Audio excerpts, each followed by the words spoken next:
Senhores telespectadores, penso que já todos viram que eu estou aqui num monumento, há aqui uma coluna atrás de mim e que se vê ao longe os bairros de uma cidade. Bom, eu estou a falar-lhes no Paço Real do Castelo de Leiria. E este lugar em que lhes falo é o primeiro arco da Alcaço Real, o primeiro e o único que é da primitiva.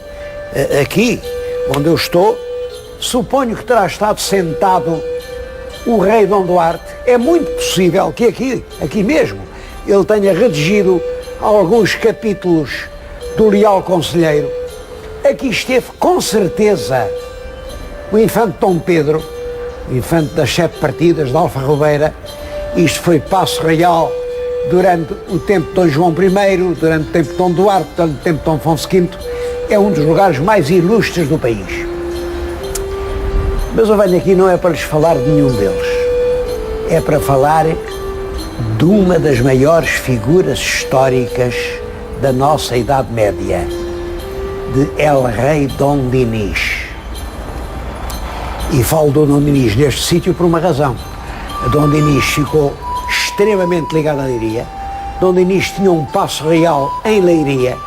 Não era este, isso posso-lhes garantir que não era, porque tudo isto que aqui está, tudo isto que podemos ver, é cerca de 150 anos depois de Dom Dinis. Portanto, tudo isto é contemporâneo da construção da batalha, é obra de Dom João I, mas creio que Dom João I já velho, e as referências que eu conheço falam em quem vivia aqui era o infante herdeiro do trono, Dom Duarte, El Rei Dom Duarte. Esse é que teve aqui o seu paço. Portanto, naturalmente o paço foi feito no sítio onde tinha sido o antigo paço del Rei Dom Dinis, mas eu não tenho a certeza. A certeza só tenho de que aqui, no Castelo de Leiria, El Rei Dom Dinis e a Rainha Santa Dona Isabel tiveram um paço, viveram um longo tempo, talvez uma grande parte da sua vida foi aqui, e é de Dom Dinis que eu hoje lhes quero falar.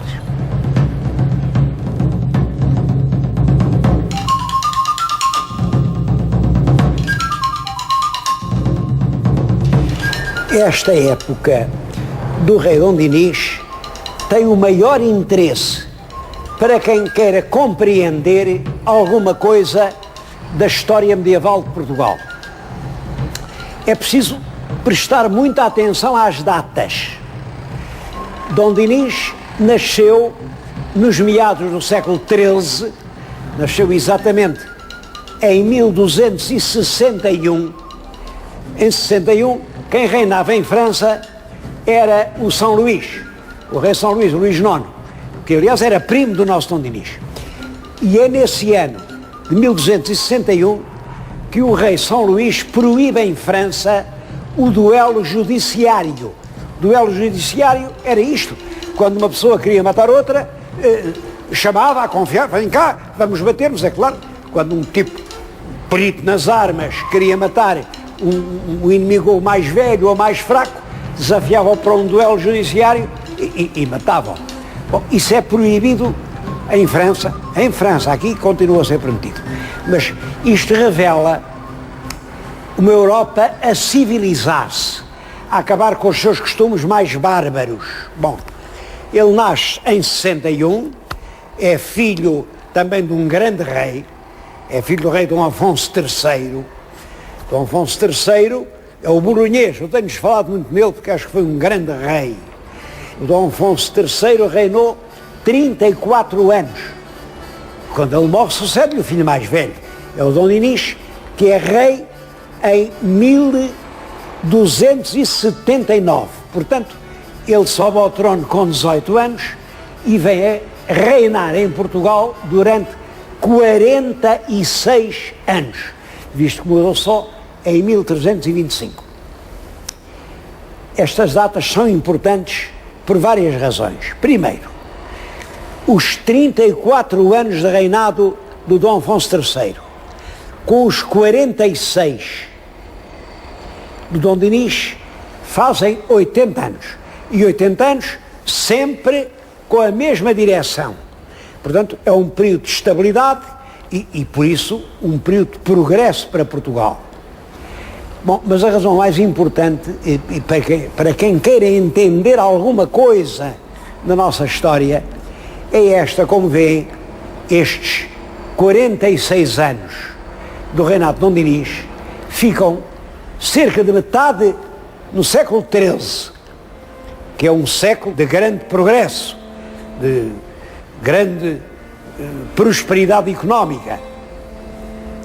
Mas a outra metade fica no século XIV, que é um século de crise, um século de fome, de peste e de guerra. E o reinado de Dom Dinis reflete exatamente esses dois aspectos. Uma primeira parte progressiva, uma primeira parte gloriosa mesmo, e uma segunda parte de atritos, de convulsões, de guerras civis, em que o rei acaba praticamente derrotado e destruído e acaba por ter um fim melancólico, já com o herdeiro do trono que no fundo tinha tudo na mão.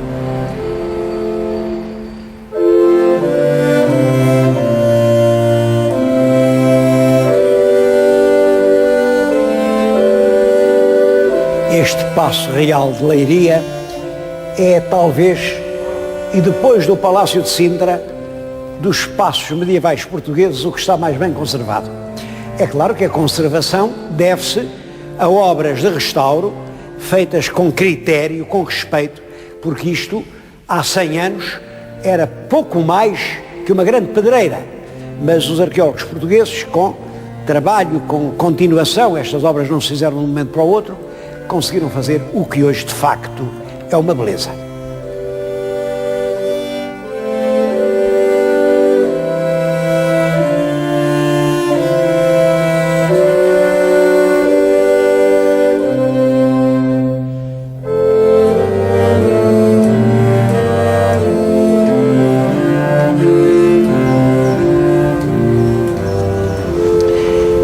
Quando o rei sobe ao trono aos 18 anos, eu suponho que a sua primeira preocupação terá sido a de qualquer rapaz de 18 anos. Casar. Mas casar com quem? Bom, Dom Dinis escolhe uma das princesas de maior prestígio na Espanha e na Europa. Nem mais nem menos que uma filha do rei Pedro o Grande, rei de Aragão. O reinado de Aragão, nessa altura era rei de Aragão, rei da Sicília, era no fundo o senhor de todo este Mediterrâneo ocidental, era a coroa de Aragão. Pois é com uma filha de Pedro o Grande de Aragão que o nosso Dom Dinis vai casar. Em seguida, ele tem que regularizar um problema que o pai lhe deixou, que é as questões com Roma. Porquê? A Igreja considerava-se com certos direitos, direitos de impostos, direitos de isenções, direitos de propriedade. Quando um homem morria, para salvar a alma, deixava-lhe uma parte dos seus bens, depois o filho a outra parte, depois o neto a outra parte, o bisneto a outra parte. Imaginem isto desde o princípio da monarquia. Nesta altura a Igreja tinha praticamente todas as quintas boas, os lameiros, as fazendas, as ribeiras, tudo, quase tudo estava nas mãos da Igreja. Ora, isso não é mal nenhum, estar nas mãos da Igreja, claro, até é bem. Só que os bens da Igreja não pagavam imposto. Portanto, era a terra portuguesa que deixava de pagar impostos ao rei. Bom, por isso, já um antepassado do Dom Dinis, o grande rei Afonso II, tinha publicado uma lei a proibir as igrejas de adquirir mais bens. Pronto, a igreja tem o que tem, mas ninguém mais pode deixar coisas à igreja. Dizia-se isso que eram bens de mão morta. Bens de mão morta porque, é claro, não produziam nada para o Estado. Só que ninguém quis saber da lei do Dom Afonso II. O Dom Afonso II, como sabem, sucede-se o filho, é o Dom Sancho II, e ninguém cumpriu a lei. Continuaram a deixar coisas à igreja. Bom, sucede-se o Dom Afonso III e continuam também a não cumprir. E aí o Dom Afonso III disse, alto lá, eu anulo todas as dádivas da Igreja. Leis de desamortização. Só que aí, claro, os bispos protestaram e o Papa disse, não pode ser. O senhor está a interferir com direitos que a Santa Amada Igreja tem em Portugal. Então, fulminou as comunhões e disse o senhor é obrigado a respeitar tudo quanto é de Igreja, a acabar com essas leis pecaminosas e se não fizer isso, primeiro o senhor fica excomungado, depois é todo o reino que é interdito, depois é os seus vassalos que deixam de lhe obedecer, finalmente é o senhor que deixa de ser rei de Portugal. Bom, e é fulminado por todos esses decretos que vêm de Roma que morre o rei Dom Afonso III, pai do Dom Dinis, e o Dom Dinis aos 18 anos acha-se com isto. Um reino excomungado, era proibido dizer missas, era proibido fazer bispos, era proibido enterrar os mortos em sagrado. O reino estava desesperado, porque, é claro, as pessoas eram profundamente crentes e acreditavam por aquele caminho, iam todos para o inferno, ia tudo para o inferno. E o rei, portanto, trata de fazer as pazes com Roma, vamos lá fazer isso. Ele era um bom diplomata, mandou os seus emissários a Roma, negociaram as queixas dos bispos, e queixa a queixa, então isto resolve-se assim, aquilo resolve-se daquela maneira, aquilo... Bom, olha, as queixas nessa altura, quando saiu a primeira concordata, havia 40 queixas. Bom, e isso resolveu-se com a chamada concordata dos 40 artigos. Para cada queixa, um artigo a resolver. Bem, não era tanto como os bispos queriam, não era tanto como o rei pretendia, mas enfim, era uma negociação de consenso muito prudente que restabeleceu a paz entre Roma e a coroa de Portugal. E é aproveitando-se dessa paz que o rei pôde agora, por exemplo, olhem, criar uma universidade. O Estudo Geral, que é pedido ao Papa em 1289 e é criado pelo rei por um decreto feito aqui em Leiria. Aqui, ele estava aqui neste castelo de Leiria, quando faz o decreto a criar o Estudo Geral em Portugal, já autorizado pelo Papa, porque nessa altura não podia haver universidades sem autorização papal. E é claro, o Papa não dava licença para fazer universidades a reis excomungados. Portanto, foi primeiro preciso fazer a paz e depois criou-se o Estudo Geral. É certo que o primeiro Estudo Geral foi em Lisboa. Nessa altura o rei estava mais em Lisboa do que em Coimbra. Mas depois lá em Lisboa nunca fizeram uma casa própria para ela. Havia lá um barracãozote em Alfama, aqui ainda hoje chamam as Escolas Gerais. Dizem que era ali, não sei se era, se não era. Também penso que era no Alto do Carmo, no Largo da Pedreira, mas não se sabe ao certo. Os burgueses de Lisboa disseram que não queriam lá os rapazes, como calculam, eram remexidos, boliçosos, faziam barulho, namoravam as pequenas daqueles bons comerciantes, daqueles bons mercadores, e portanto a universidade passou para Coimbra. Bom, mas lá em Coimbra tinha sido a antiga capital do reino, lá em Coimbra aconteceu a mesma coisa. Os rapazes também incomodavam as pessoas, voltou para Lisboa, depois de Lisboa voltou para Coimbra, e portanto a universidade entra entre Lisboa e Coimbra e acaba por se instalar definitivamente no tempo de Dom João III em Coimbra. Portanto, é evidente que a universidade criada por Dom Dinis é a que hoje está em Coimbra e que tem sido, como sabem, enfim, o grande estaleiro onde se criam os quadros para o desenvolvimento mental de Portugal.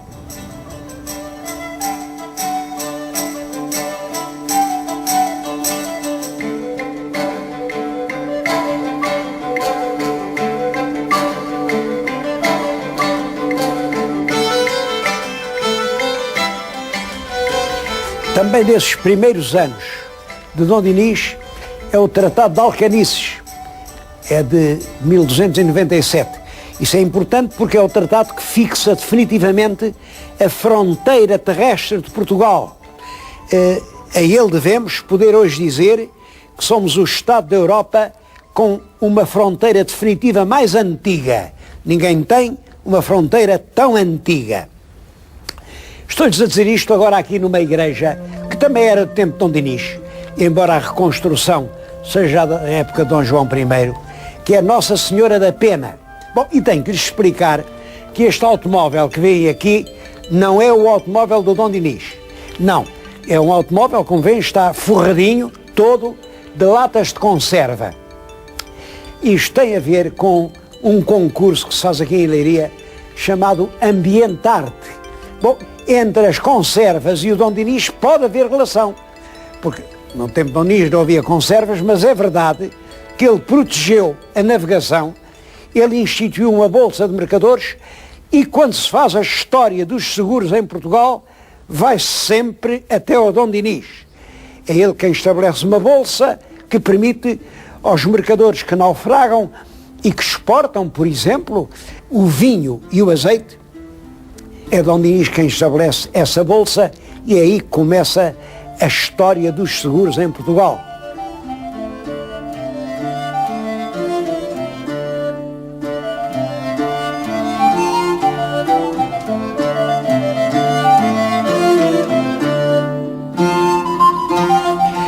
Mas há muitas outras medidas positivas tomadas pelo rei Dom Dinis.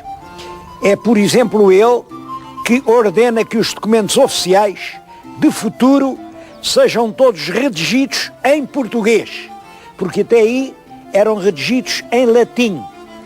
É ele quem cria numerosas feiras francas, quer dizer, feiras onde os comerciantes não têm que pagar impostos nenhuns.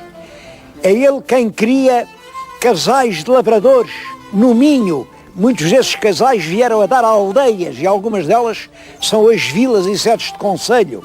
É realmente ainda ele quem cultiva as letras e ele é um excelente poeta da poesia trovadoresca.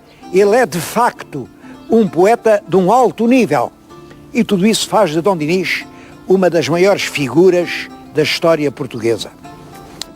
Bom, a verdade é que ele viveu, eu já lhes disse isso, uma das grandes esquinas da história, a passagem do século XIII, o século de progresso, vai de 1201 até 1300. Isso é sempre um período ascendente, mas quando chega a 1300 começa exatamente um período descendente. Porquê?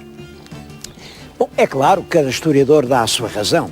É verdade que por essa altura a invasão dos tártaros interrompe as rotas que levavam os europeus até a Ásia. É verdade que nessa altura os turcos otomanos ocupam todos aqueles lugares da Ásia Menor e, portanto, a navegação cristã com o Oriente é interrompida.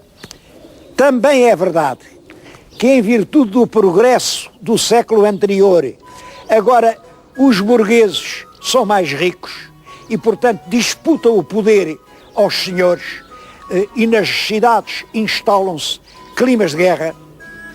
Também é verdade que, como há mais dinheiro, irrompe a economia monetária, quer dizer, as coisas já são vendidas a dinheiro, dinheiro de contado e não por trocas. Bom, mas essa economia monetária vem agravar a situação dos senhores das terras, porque os senhores das terras precisam de dinheiro.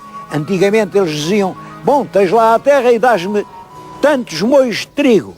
Agora têm que dizer, dás-me tantas moedas. Mas rapidamente a moeda desvaloriza-se e estamos perante um quadro de senhores pobres e de lavradores ricos e, portanto, de fortes conflitos entre os estratos sociais. Senhores contra os lavradores e os lavradores contra os cavadores, porque os cavadores agora também exigem dinheiro, até lhes dão um nome odioso. Antigamente chamavam-lhes criados, criado é quase como filho. Agora chamam-lhe os ganha-dinheiros. Ganha-dinheiro, imaginem aqueles marotos criam dinheiro para trabalhar e os lavradores não querem dar-lhes o dinheiro e tudo isso cria um clima de contestação social, um mal-estar que se verifica em toda a Europa. Isto verifica-se na Espanha, na Itália, fortemente em França, na Inglaterra. Tudo isso é uma Europa em convulsão. E isso chega a Portugal. E é por isso que eu acho que os nossos historiadores, quando chamam questões de família às guerras civis do fim do reinado de Dom Dinis, não têm razão nenhuma. Há realmente um problema, um pretexto civil. De facto, o filho do rei, o filho mais velho, Dom Afonso, mostra-se muito inquieto porque o pai, o rei Dom Dinis, tem só aquele filho da rainha. Bom, mas o rei era poeta e gostava muito de senhoras. E de cada senhora tinha o seu filho. Ele tinha uma data de filhos bastardos. E tinha sobretudo Dom Afonso Sanches, que era realmente um homem superior, um homem muito inteligente, e de quem o rei gostava muito. E, portanto, o rei preferia aquele filho bastardo ao filho legítimo, que era o Dom Afonso. E entregou a Dom Afonso Sanches o mais importante cargo do país. O mais importante cargo, nessa altura, dizia-se mordomo-mor. Hoje a tradução de mordomo-mor é primeiro-ministro. Primeiro-ministro. O chefe do governo, que realmente governava os assuntos civis, era o mordomo-mor. Pois bem, Dom Dinis entrega isso não ao filho legítimo, que já é o homem, mas ao filho bastardo, Dom Afonso Sanches. O filho legítimo não concorda, naturalmente, sente-se preterido, julga até que o pai o quer substituir no trono e revolta-se contra isso. Isso são factos. Tudo isso está documentado. Agora, o que é importante é que a maioria do país segue o infante revoltado. As tropas, as milícias dos concelhos estão com o infante revoltado, não estão com o rei. O chanceler, quer dizer, o homem que governa em nome do infante revoltado, é um advogado de Beja, filho de um carpinteiro de Beja, um homem chamado Gomes Lourenço. Olhem, naturalmente um dos primeiros alunos da universidade. A universidade cria realmente novos valores e é um jovem diplomado da universidade criada por Dom Dinis que vai aqui proclamar aos povos contra o rei. E a queixa que eles fazem é esta: el rei não faz justiça. Justiça entendia-se fundamentalmente por equilíbrio entre grandes e pequenos. Fazer justiça era proteger os pequenos contra a cobiça e a ganância dos grandes. E a revolta era em nome, não era em nome lá do infante Dom Afonso, não. É que el rei não fazia justiça. A rainha, que é uma mulher superior, uma mulher de grande envergadura, está do lado do infante rebelde, não está do lado do marido. Mais, a rainha mãe de Castela, a rainha Dona Maria de Molina, está do lado do infante rebelde e chega a escrever ao Dom Dinis: o melhor é entregares ao teu filho o governo do país. É claro, Dom Dinis fica indignado, como é que vai agora abdicar do seu poder? Mas tudo isto revela que do lado do infante rebelde há poderosas forças contra as quais o rei não pode fazer nada. Estou-lhes a dizer isso aqui, há pouco estava em Leiria e agora estou em Estremoz. Vem ali atrás de mim uma torre, aquela torre era um aposento real, aquilo foi construído pelo Dom Dinis. Bom, o Dom Dinis pede a ajuda do Papa contra a rebeldia do infante e o Papa realmente manda uma bula a dizer que os filhos têm que obedecer aos pais e, portanto, excomunga o infante se ele não desistir da sua revolta. O rei pediu ao bispo de Évora que viesse até aqui a Estremoz e que dissesse ao infante que os excomungava se ele não entrasse na ordem. Bom, pois os partidários do infante rebelde o que fizeram foi atassalhar o bispo de espadeiradas e o bispo ficou feito em bocados. Acabou-se o bispo. Esse drama passou-se nesta torre. Esta guerra sangrenta, que é Portugal inteiro. Aqui no Alentejo as pessoas estavam realmente pelo infante. Mas ele também era senhor de Coimbra. Ele também era senhor da Vila da Feira e era senhor de Montemoro Novo e quis ser senhor de Guimarães. Aí o rei arranjou um cavaleiro que defendeu o castelo, ele não conseguiu entrar em Guimarães, mas tudo isso termina em um grande combate nas ruas de Guimarães, quando os fidalgos se impõem e dizem: não é possível continuar com esta guerra, todos a matar-nos uns aos outros, e obrigar o belo rei Dom Dinis a fazer a paz. Tudo isto mostra que não é uma questão de família, é apenas a repercussão em Portugal das grandes transformações da Europa. O mal-estar social, resultante em grande parte dos crescimentos económicos do século anterior, provocam essa profunda crise em que termina o reinado del rei Dom Dinis.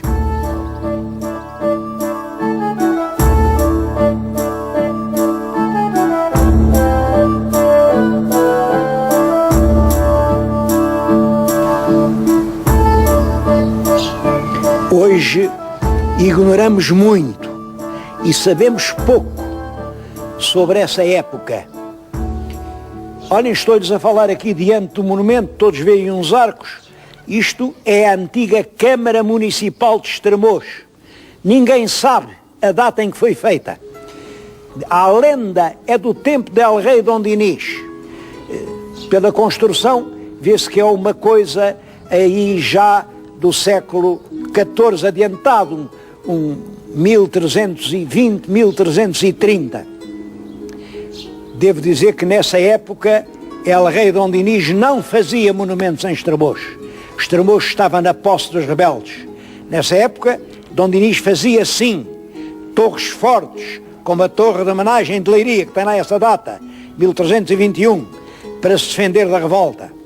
Isto é uma homenagem ao poder municipal. É, porventura, a casa municipal mais bonita que existe no nosso país. E o novo rei, Dom Afonso IV, é o rei dos municípios. Todo o conjunto do palácio é hoje uma pousada extremamente bonita, das pousadas talvez mais bonitas que há em Portugal. E conserva muito de história. Vale a pena vir a Estremoz, tanto para ver ainda estes restos, estas portas entaipadas, tudo isto do passado medieval, como para conhecer o encanto e a sedução desta pousada turística.